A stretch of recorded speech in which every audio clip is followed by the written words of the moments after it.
Bismillahirrahmanirrahim. Assalamualaikum warahmatullahi wabarakatuh. Bapak-bapak, ibu-ibu, mas-mas, mbak-mbak, khususnya adik-adikku sekalian yang dirahmati Allah dimanapun Anda berada.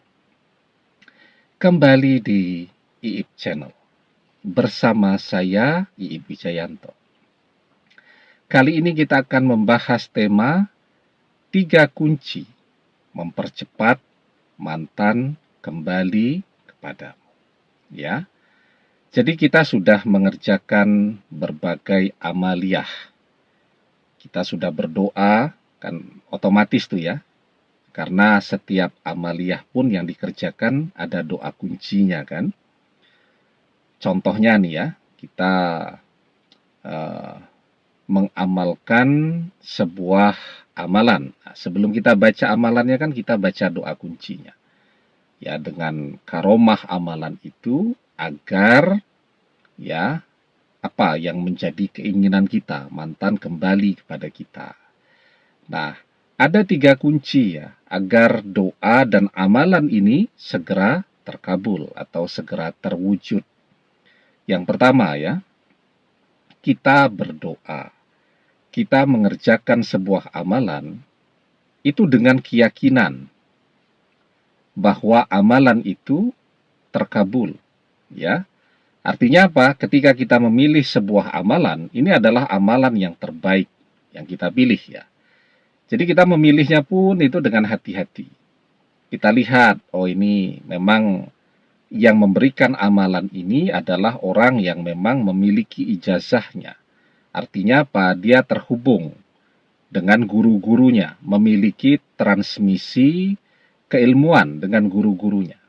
Ya, orangnya kita tahu kan, namanya kita tahu yang mengijazahkan itu. Karena kan banyak juga tuh, misal amalan itu dibagikan dalam bentuk tulisan di artikel, misal begitu kan. Atau ada videonya, tapi kita tidak tahu siapa nama gurunya yang mengijazahkan, kita tidak tahu siapa. Nah, kan bisa saja tuh ya, orang zaman sekarang juga banyak tuh buat video ngambilnya dari artikel kan begitu. Ternyata begitu kita lihat, oh ada artikelnya, dia ngambil saja begitu. Yang nonton jutaan misal ya. Kalau kemudian amalannya tidak memberikan dampak apapun ya wajar saja, karena memang kan itu namanya bukan pengijazahan kan, tapi mekanisme kerja konten kreator itu kan. Jadi dia juga cari amalan kemana-mana tuh untuk buatkan videonya, dan itu oke-oke saja kan. Itu bagian dari kreativitas anak-anak muda dalam mencari nafkah zaman sekarang. Tapi ya tentu kita tidak bisa berharap banyak ya. Karena apa ya? Karena memang yang mengajarkan itu bukan orang yang memiliki ijazahnya, artinya dia tidak punya transmisi keilmuan yang menghubungkan dia dengan guru-guru ya. Jadi pengajaran ilmu hikmah itu dari seorang guru ke guru berikutnya, ke guru berikutnya, ke guru berikutnya ya. Karena itu seorang guru juga tidak akan punya amalan yang sampai ratusan, itu tidak ya. Ya mungkin 10 sampai 20 amaliyah dia bisa punya, tapi tidak terlalu banyak juga. Tetapi dia memang punya ijazahnya, ya. Dia terhubung ya dengan guru-gurunya yang kita sebut sebagai transmisi keilmuan. Ya. Seperti halnya handphone, ya, kalau tidak ada sinyal, ya dia cuma jadi handphone saja. Ya, kita tidak bisa terhubung dengan orang lain. Seperti halnya alat elektronik di rumah kita, ya misal dispenser, tidak ada listriknya, ya dia cuma bisa untuk mengalirkan air saja, dipasang tuh dispenser di atasnya galon, airnya keluar, ya dengan bantuan gaya gravitasi kan, jadi airnya tetap bisa keluar. Tapi kalau mau kita panaskan airnya atau kita dinginkan airnya nggak bisa karena tidak punya listrik di situ. Ya, nah jadi itu yang pertama ya. Jadi kita memilih amalan itu juga dengan amat sangat hati-hati. Oh, ini memang guru yang punya ijazahan ya. Kemudian amalan itu juga kita rasakan berjodoh dengan kita ya. Jadi ada guru yang punya ijazahnya tapi amalan itu tidak berjodoh dengan kita. Kita tidak bisa merasakan getaran energinya ketika kita mendapatkan amalan itu. Nah, jadi ini amalan yang memang berjodoh dengan kita. Dan karena dia berjodoh dengan kita, kita bisa merasakan energinya besar. Apa yang terjadi kemudian? Kita mengamalkannya juga dengan keyakinan kan. Dan keyakinan itu penting sekali. Karena keyakinan itu adalah kunci yang paling penting untuk terkabulnya sebuah doa. Di dalam sebuah hadis kita diajarkan, Ud'ullaha wa antum mukinuna bil ijabah wa'lamu annallaha la yastajibu du'a min qalbin ghafilin lahin. Berdoalah dalam keadaan yakin bahwa doa terkabul, dan ketahuilah sesungguhnya Allah tidak mengabulkan doa dari hati yang lalai lagi berpaling. Ya, jadi harus berdoa dalam keadaan kita yakin doa dan amalan yang kita kerjakan ini harus terkabul. Itu yang paling penting. Jadi kalau belum sudah ragu, itu sulit memang untuk terwujud hasil dari amalan tadi. Tapi kalau kita yakin, insya Allah ya, amalan itu akan segera terwujud di depan kita hasilnya.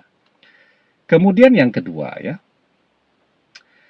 ketika kita mengamalkan sesuatu, yang jadi pantangan-pantangan amalan itu jangan kita kerjakan. Setiap amalan itu punya pantangannya.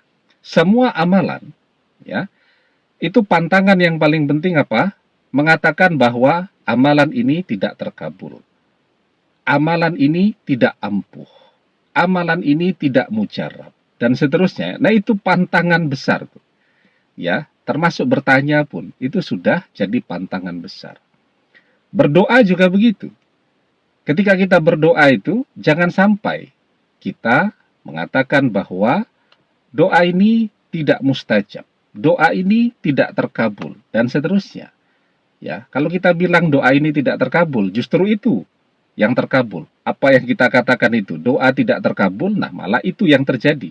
Apa yang kita doakan selama ini menjadi tidak terkabul. Ya, jadi itu pantangan yang paling penting, mengatakan bahwa tidak mustajab, tidak terkabul dan seterusnya. Nah, itu jangan sampai keluar dari lisan kita. Maka di dalam sebuah hadis kita diajarkan, yustajabu li ahadikum malam ya'jal. Yaqulu qad da'watu rabbi falam yastajibli. Doa salah seorang di antara kalian pasti dikabulkan selama ia tidak tergesa-gesa. Siapa itu orang-orang yang tergesa-gesa? Yakni orang-orang yang mengatakan, aku sudah berdoa kepada Robku, tetapi dia tidak mengabulkannya untukku. Ya, nah itu yang kedua. Kemudian yang ketiga nih. Tapi sebelum kita bahas lagi lebih jauh, yang ketiga, jangan lupa ya, yang belum subscribe untuk memencet tombol subscribe dan menyalakan lonceng notifikasi agar Anda selalu mendapatkan pemberitahuan video-video terbaru dari channel kesayangan kita ini. Dengan subscribe, doa-doa kita selalu terhubung sehingga kita selalu bisa berdoa bersama-sama ya. Dan jangan lupa subscribe itu gratis ya. Nah, yang ketiga nih, yang paling penting, kita tidak tekun atau tidak istiqomah, tidak disiplin di dalam mengerjakan sebuah amalan. Ya, amalannya itu pada saat guru mengijazahkan atau mengajarkan harus dikerjakan setiap hari. Kita 2 hari kita kerjakan, 2 minggu kita istirahat ya. Kalau begitu memang sulit ya untuk bisa mempercepat energi amalan itu, memberikan pengaruh kepada mantan untuk balik kepada kita. Kalau kita malas, ya, karena itu kan kuncinya ketekunan. Nah, di dalam sebuah hadis kita diajarkan ahabbul a'mali ilallahi ta'ala adwamuha wa in qalla. Amalan yang paling Allah cintai adalah amalan yang dilakukan secara rutin walaupun itu sedikit. Ya, nah jadi ini 3 kunci yang harus kita perhatikan jika kita ingin mempercepat mantan kembali kepada kita, mempercepat hasil dari amalan-amalan yang kita kerjakan selama ini, mempercepat terkabulnya doa-doa kita selama ini. Ya, demikian. Semoga bermanfaat. Wallahu a'lam bissawab, billahi taufik wal hidayah. Assalamualaikum warahmatullahi wabarakatuh.